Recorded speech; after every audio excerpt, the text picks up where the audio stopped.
Hey guys, BuildZoid here, and I've recently gotten my hands on a hot air station thanks to some very generous patrons, and because of that, I've not prepared any real content. So instead of making real content, we're just going to take apart this Titan Z here, and kind of look at what's under the hood. Where's the multimeter? It's nearby. That's fine. So then, first of all, that's annoying. So we're just going to put a fan under it. There we go, because the bracket, I don't like when it's tilting the card over, because then when you pull all the screws, the heatsink might like drop, and then it'll it'll just put unnecessary stress on the PCB as far as I'm concerned. So is that, no, actually, oh no, it is a normal sized screw. So what is this? This is a Phillips 1, I think. Oh well. I was worried it was like a 000 or something. Wouldn't be that surprising. Actually, we should go backplate first, because I assume this is going to be like, well, actually, this is an Nvidia dual GPU card, so it should be base plate and the vapor chambers will probably be connected together. But still, oops.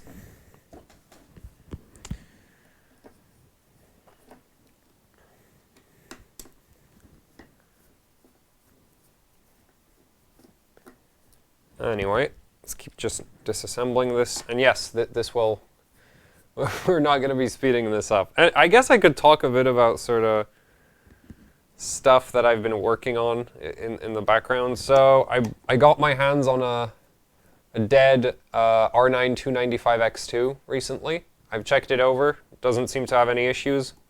Well, while it's turned off, it doesn't have any issues, right? So once we turn it on, who knows? We'll see if it has issues when it's running, but at this point the backplate should come off. So yeah, I tried to record a video about that. Unfortunately, what happened with that, like I tried to record like a video of like, you know, checking that card with the multimeter.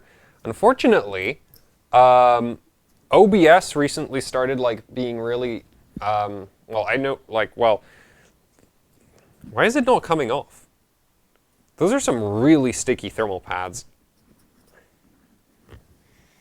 But basically, like in a recent video, somebody noticed like that the footage was like stuttering.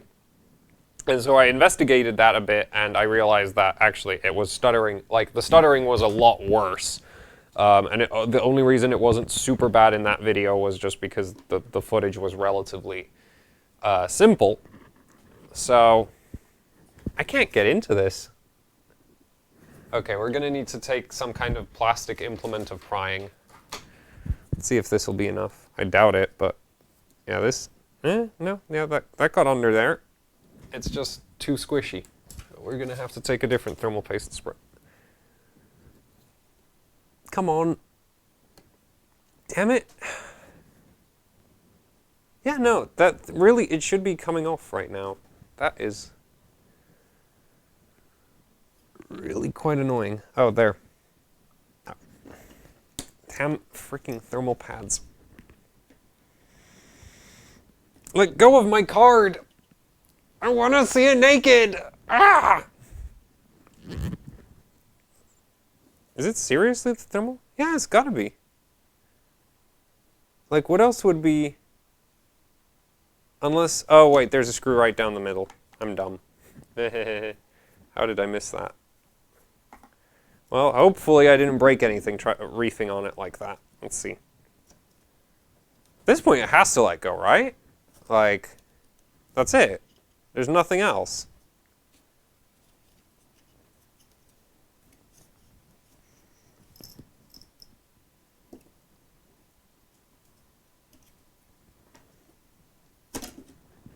Oh, man. Oh, boy, these thermal pads. Oh, boy. That's thermal putty? Yep. That's a lot of heat sinking. That's impressive, actually. Like, that's probably the most functional backplate I've ever seen. So, yeah. Unfortunately, that does also make that thing an absolute nightmare to, like, take off, so... Ew. And it also makes the card disgusting with it off. Hop. So So yeah, everything's covered. Okay, well, that's a lost cause right now. Yeah, so that's the back of the card. There's not really much here as far as I can tell. We can tell the PLX chips right there. We have some. Are those serious? Those are MOSFETs, right? I'm not blind. Oh, okay. Well, okay. I'm not sure what those chips are, but I was like, oh, those look like MOSFETs, and they don't. Like they're like the only chips on the in this entire area with no thermal pad on them. We have I assume voltage controller down over here, and then we have one up here. Well, I'm not sure. Can't read the part numbers right now. Anyway, let's just keep taking it apart.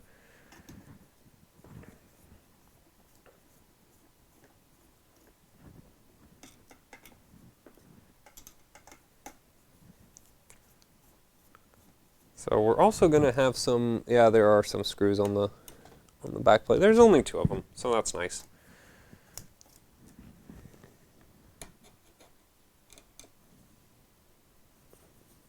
Oh, whoa, those are stiff.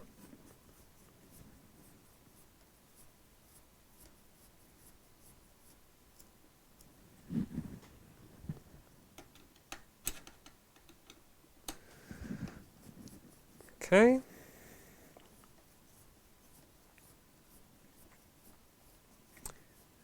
So the thing with this card is, I already have a rough idea of what's under the heatsink, and it's not good. It's really not good. It's better than a GTX 590, I'll tell you that. Like GTX 590s are awful in terms of their PCB design. Like it's really, really, really bad.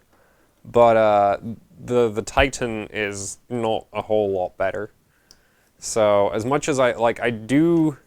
What is this? This is a Kepler card, isn't it? Yeah, it is. It's a Kepler card. So these scale with voltage. Unfortunately, since the VRM is, well, sketchy, as far as I'm concerned, we will not, like, I won't be cramming a ton of voltage into this because I'd like to have a working Titan Z more so than I'd like to have a fast Titan Z. Right? Like, I'm sure it would scale to, say, like, I've seen people bench Kepler cards on as much as, like, 1.4 volts and, well, even 1.45 volts on water cooling. And, I mean, I'd go for it if I wasn't so worried about the whole thing catching fire in the process. Which is pretty likely, considering what we're about to take a look at. And the fan header is coming off. Well, whatever. I can just deal with that after.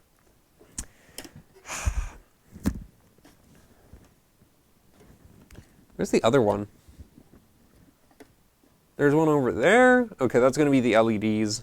And yeah, okay. So let's... Actually, I'll take those... Let go, you stupid cable. There we go. LEDs up. So, there we go. And we're in. So... Those are our 2 cores. We can clearly see we have vapor chamber-based heat sinks. Well, yeah, vapor chamber-based heat sinks on both sides, which, that's that. And there's the actual card. And each, I do believe the V-Core VRMs are, yeah, we're looking at, so we have 2-phase memory power over here, 2-phase memory power over there. 2-phase memory power over there. We have our 3 milliohm shunt resistors over here. We have some shunts over there and there and there. We have any on the back? So as far as I know, I think this card, yeah, it does look like this already has a bunch of power balancing circuitry on it. So that's fun. That's another potential point of failure, actually. Because the power balancing is obviously done with is done with MOSFETs, so you know you might end up in a situation where it's like, oh, the VRM is plenty powerful enough to handle whatever current you're pushing through it, but then you have like some random, and I think for this card it would be these 2 over here, and then I assume there's going to be a couple of them scattered around the board that I'm not noticing right now, but there's 2 little MOSFETs over there. Yeah, I have seen a couple Nvidia cards where those blow up, where those have blown up. But I don't think those were, like, overloaded. I think those were just, like, random defect. But theoretically, you could overload them. So that's a bit concerning. For the power stages, I'm assuming this is some kind of Fairchild Semiconductor thing. Yes, it is. And we are looking at FDMF 6823A. That doesn't sound like a particular, like, I don't think that's a 60 amp part, which, that would be concerning. Let's look it up. 60, what was it? 6823, right? Or, yeah, 6823A. So 6823, FDMF.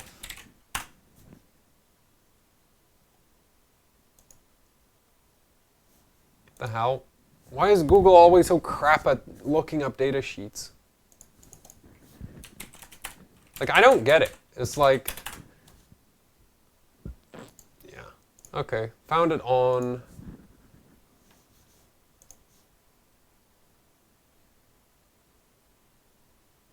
I hope it's a 60 amp part. It better be a 60 amp part. And, okay, yeah, it is. Cool. So these are 60 amp power stages, so we do have 300 amps for each of for each of the cores. That thermal paste looks really, really bad. Okay. So, yeah, we do have 300 amps on each of the cores. So basically, yeah, I wouldn't really like hammer one of these. And by hammer, I mean like over 1.4 volts. I wouldn't. Actually, they have more shunts over there. And then more of those little transistors. So yeah, power balancing zone of the card. So, I wonder what voltage controller we're looking at. Let's see. What is that? That is a on-semiconductor, so that's not really surprising. NCP, and why do I keep holding it up the wrong way? NCP 4208 or 6. Anyway, 420 something. I assume like that should be relatively easy to find a data sheet for. So it should be very easy to mod this, even though I'd be very concerned about what's going to happen if you do that. So that kind of sucks. I guess I'll take a approach like with the GTX 590 where like on the GTX 590s, I very slightly raised the V-core. That was basically all I did to it. I think this might even have software control, assuming it's not like locked down somehow, but it could have software control.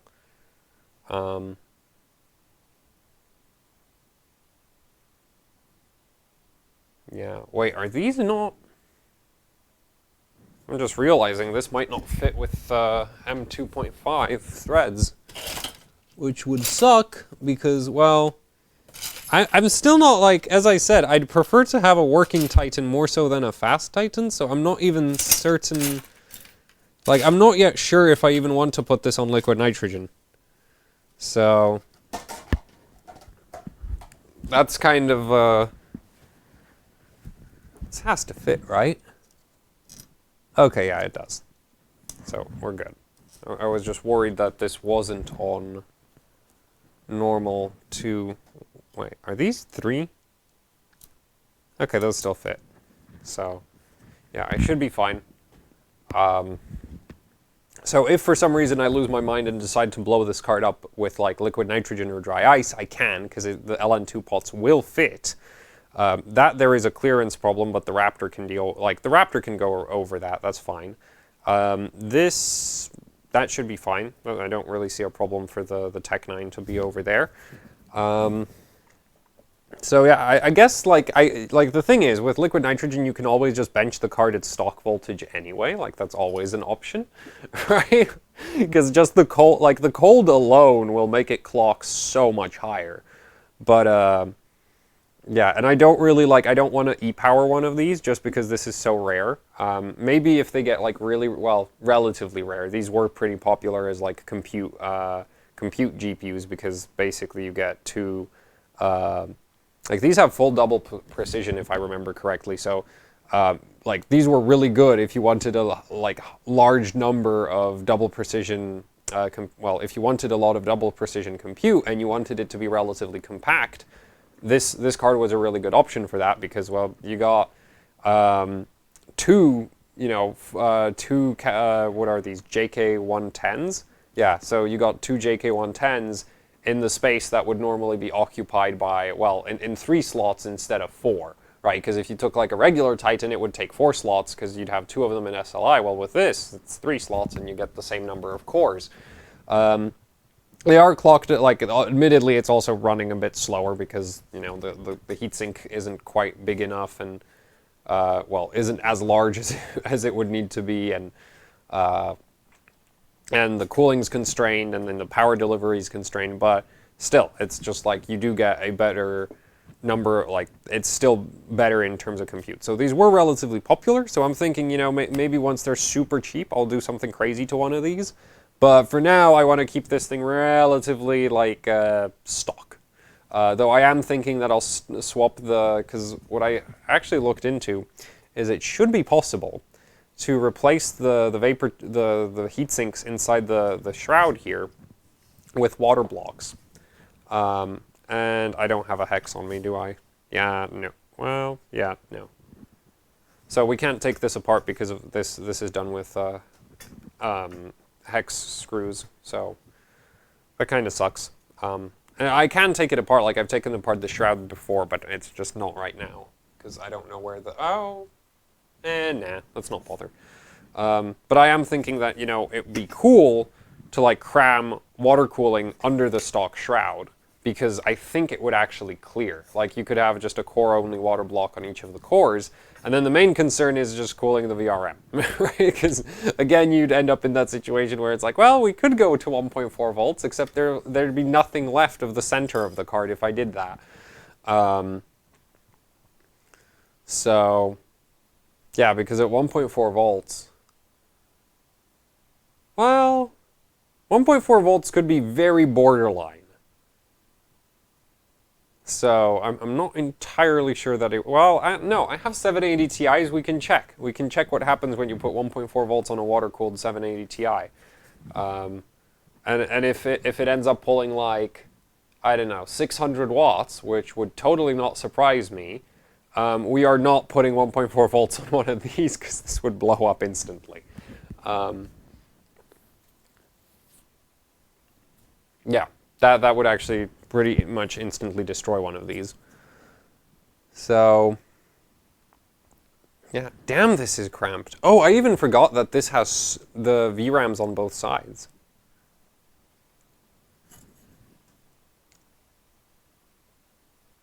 Damn, there is no space on this card.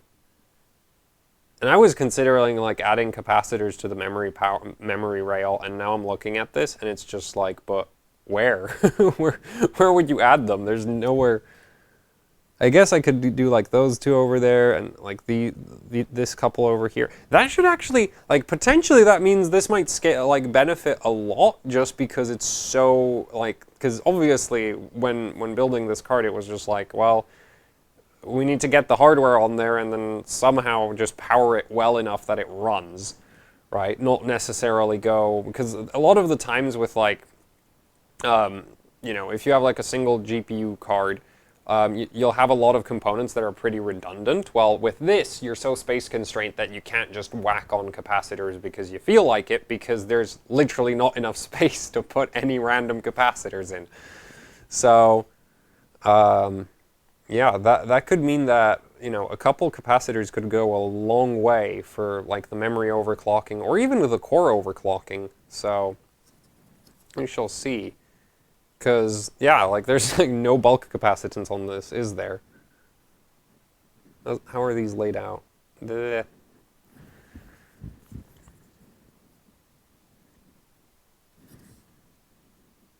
Yeah, so that right there, that's a Kemet co-cap. So that's going to be on 12 volts. And then this, right here, oh boy, is that a 560? No, that's a 330. There's no bulk capacitance on this. Because you have, like, that's one 330 right there. And then if we, yeah, I mean, I'm not going to run it with the backplate, so I don't actually care about all of this gunk.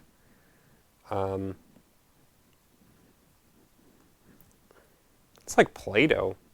Actually, thermal Play-Doh could be pretty useful. to me, now that I think about it. Right? Because you could just cram it into wherever you want better thermal conductivity, but what? So we have one. Wait, these are tantalums of some kind. But they're 100 microfarads, so those are on 12 volts as well. Yeah, those are all on 12 volts. Wait, did they mix capacity? They did. Neat. Anyway, so yeah, 1, 2, 3, 4, 5, 6, 7, 8. 300. That's less bulk capacitance than most motherboards have. Like, low-end motherboards have.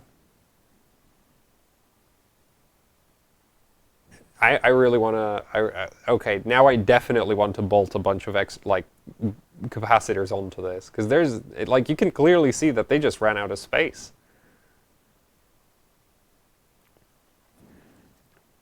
So, I do wonder... like, this could potentially pick up a lot. Because we have a combination of things here, right? We have a relatively low phase count.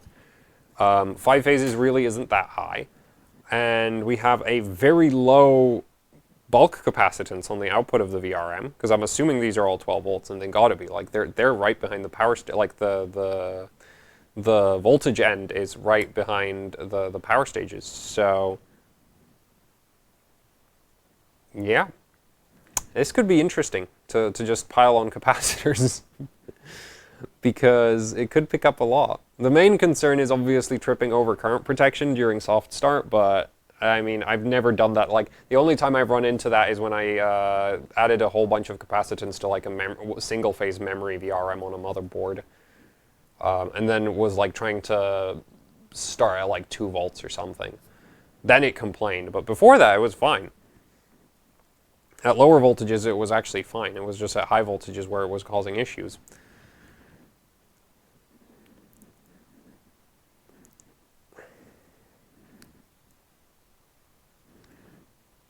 And I assume, so, let's see, so that's going to be our PEX rail over there in the middle, I assume. Man, this thing is so cramped. Oh boy. There's just no space anywhere, is there? Yeah. I mean, when you need to, like, the thing is, this is actually really short. And I actually have the 295X2, so we can compare. Because they're from, like, the same... they're like competitors, these two cards are, the 295X2 and the Titan Z, right? So here is AMD's approach to solving the issue of lots of GPU, not enough card. They have bigger card, right? So the Titan Z is like really, really, like this thing is just insane because of how compact it is, right? Like, what is it? We have, I think it's 6 gigs of VRAM per core. So 12 gigs total, right? Whereas this is only 4 gigs per core, because this is a gaming card. Right? Well, at the time, yeah, it was a gaming card. That was a workstation card. But the thing is just like, yeah, you can see that this is clearly longer than the Titan Z. It has water cooling instead of the air cooler. It also had a 500 watt power limit. The VRM on this is actually not necessarily better than there. Actually, I'd say they're probably... no, this is on a 4-phase. Like, the only thing this has going for its VRM is the fact that there's a big old copper heatsink on top of it, right? You can see that under the fan. So, this is on a 4-phase V-core. And I think I did a PCB breakdown of this card like ages and ages ago, and that PCB breakdown might say that this is a 5-phase, and that PCB breakdown is wrong. This is a 4-phase V-core VRM on each of the cores. So basically you have the same VRM as what you'd get on like an R9 Nano for each of the GPU cores. So this is actually like, yeah, this is pretty, actually this might be straight up worse than that. It is straight up worse than that. So props to Nvidia for managing to cram more VRM. Though, actually I don't think the necessarily AMD has, no, I think they do. For the bulk capacitance, I think they have a lead. Just because there's, well, those are 560s, yeah. So, actually, no, they might be they're probably pretty similar. Though, anyway, ultimately, like, this, like, since this is a 4-phase, it would actually need the bulk capacitance arguably more. So, yeah. just interesting set of cards. I do actually really want to get into modding that, except I'm already working on so many other, like, I'm modding so many other things right now that is going to be on in the waiting, like, sort of in the queue for a while, because, well, let's see. There's the 7-9. No, because I have like a bunch of other cards I'm working on. So, yeah, but this is an interesting card. This is going to be fun to mess with. So, anyway, I think I'll wrap it up here, right? It's a 25-minute video, so there's your non-content content fulfillment. I do apologize that this video is so much worse than what I normally put out. And it's not like what I normally put out is that great to start with. But the thing is, as I said, is like I've gotten a new hot air station, I've picked up a whole bunch of random dead cards, and I've been spending way too much time working on, well, soldering and desoldering and just messing around with the hot air station to learn how to use it. I'm also working on, actually, I'll give you a teaser. I'm working on this. So, yeah, I mean, this is like not even close to finished. But the plan here is a fully integrated, like this is an R9-290 that I got sent, and that phase blew up. Probably because the current sensing circuitry was damaged, which I realized after the phase blew up and I already committed to like e-powering the whole thing. I was like I pulled all the inductors off and, you know, ripped out some of the capacitors, and I was like, oh, I see why it blew up. Well, too late. Anyway, this is going to end up with a 8-phase VCore VRM off of a GTX 1080 Ti.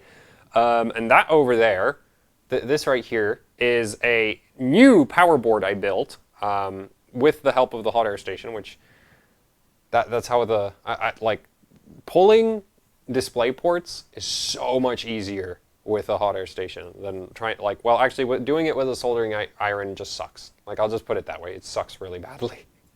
So, yeah, anyway, so I recently built this power board. That's set to 0.97 volts right now. And that's just powering the VDDCI. And the reason why that's powering the VDDCI is because this chip over here, the 3567B, gets super, super triggered when you disable the VCore VRM. And I can't be bothered to figure out how to get that VRM to fire up properly. So instead of making that VRM fire up, I've just put a 5-phase off of a HD7850 onto here. And if you're wondering about why that is like jammed right up against the I/O, I mean, it's jammed so much against the I/O that you can see I have tape down there. So the reasoning behind that is I actually want this card to run with a Morpheus air cooler even after all of the power boards are attached. Because the thing is like the Morpheus air cooler is 4 slots tall, and that's pretty much what the card is approaching with this power board right here. Right, like if you look, that's a little bit over 4 slots. So if you put a Morpheus air cooler on it, this isn't impractically tall suddenly. It actually looks very reasonable next to the air cooler. And then then this right here is preparation for the GTX 1080 Ti VRM, which will be bolted on right here. And the thing that I'm also like doing specially with this card is all of the power boards I'm attaching are going to run off of the power that this card like from this card's power. So normally, like if you're doing an e-power, it means you're going to have to plug in a whole bunch of extra power connectors. So I mean, the worst thing I've ever done was I think the R9-290X that I killed. Like there was a 290X that I used for VRM testing. In the process, I killed the GPU core. Not enough that the GPU core wouldn't display an image, just enough that it wouldn't run anything. So I thought it was still alive, and anyway, I tried to resurrect that card, and on that card I never figured out how to get the memory VRM running. This one I did. There's a transistor that I removed, and yeah, it's right over there. There was a transistor over there that I pulled. That gets the memory VRM to fire up, so basically that fires up. There's an LDO down here that you need to make fire up. There's a 0.95 volts regulator over here that we need that to fire up, so that's also taken care of. And so all of that turns on. Oh, I think that LDO is 1.8 volts. Anyway, the thing is, basically on that card, I couldn't figure out how to get the memory VRM to turn on, so I had a 5 or 6 phase, it was an RX 480 VRM, so, well, I'm not sure where the RX 480 VRM was, but I think it was on memory power. So basically there was a Galax Hall of Fame 16-phase power board powering the V-core. There was a 6-phase RX 480 VRM powering the memory, and there was a 5-phase, so much like here, there was a 5-phase off of an HD 7870, so this is off of a 7850, but they're basically the same VRM. This one, well, actually they are the same VRM, this one's just slightly different, like the layout. So anyway, so I had the 5-phase, the 6-phase, the 16-phase, and the thing was, the Hall of Fame needs 3 6 8-pin power connectors. The GTX 480 VRM needed a SATA cable and a SATA power and a 6-pin. And then the 7870 VRM needed a SATA power and also a 6-pin. So basically when you wanted that card to turn on, you needed to plug in like 7 different cables into the card for it to fire up. Which is stupid. Okay, that's completely stupid. It makes the whole thing a nightmare, especially because one of the power boards is like all the way on this end of the card, so you're running like a 6-pin and a SATA cable to this end of the card, and then to like this area of the card as well, and it just makes a horrible mess with cables everywhere, and it's really, really impractical. So what I decided with this card that I'm going to try to do is I'm going to make every single VRM on this card run off of the power connectors that this card comes with. So this right here actually pulls all of its 12 volts and 3.3 volts power from the PCIe slot, which is why there's such a horrible mess right in that area. And then somebody's going to be like, Buildzoid, your soldering still sucks. Well, I'm sorry that I don't care.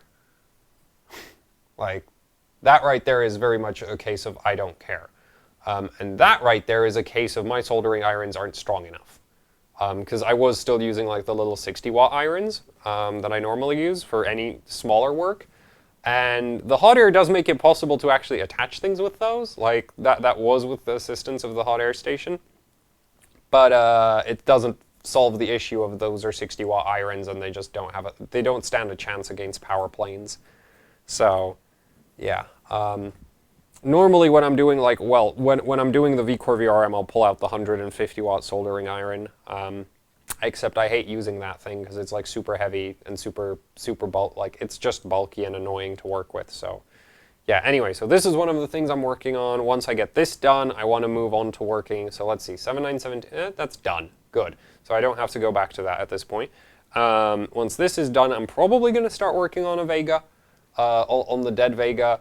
I could also probably, like, it might be a good idea to like put my own Vega 56 back into working condition. Anyway, so there's that dead Vega 64 that I got sent, so I want to revive that. Or try to revive that. And then what else is there? Well, after the Vega, I'll decide what to do next. Let's put it that way. Because obviously I have way too much stuff to work on. So yeah, and this still needs a bunch of grounding over there, because right now it's basically like 12 volts, 3.3 volts, 1 ground wire, so this is not going to work. And then we have 3 power cable. Well, 3 3 wires for the actual VDDCI power itself. So yeah. Anyway, so that's one of the there's a teaser for you. And I guess at this point, let's wrap up this video. So thanks for watching. Like, share, subscribe, leave any comments, questions, suggestions down in the comment section below. Hopefully the footage didn't stutter, because I thought I fixed that issue. And if you'd like to support what I do here with actually hardcore overclocking, I have a Patreon and merch you can buy on Teespring. You can find a link to both down in the description below. Yeah, that's it for the video, right? That's what I do in videos. I'm sorry, it's just been too busy. I'm gonna go hit the stop button. Where'd the mouse go? Here it is.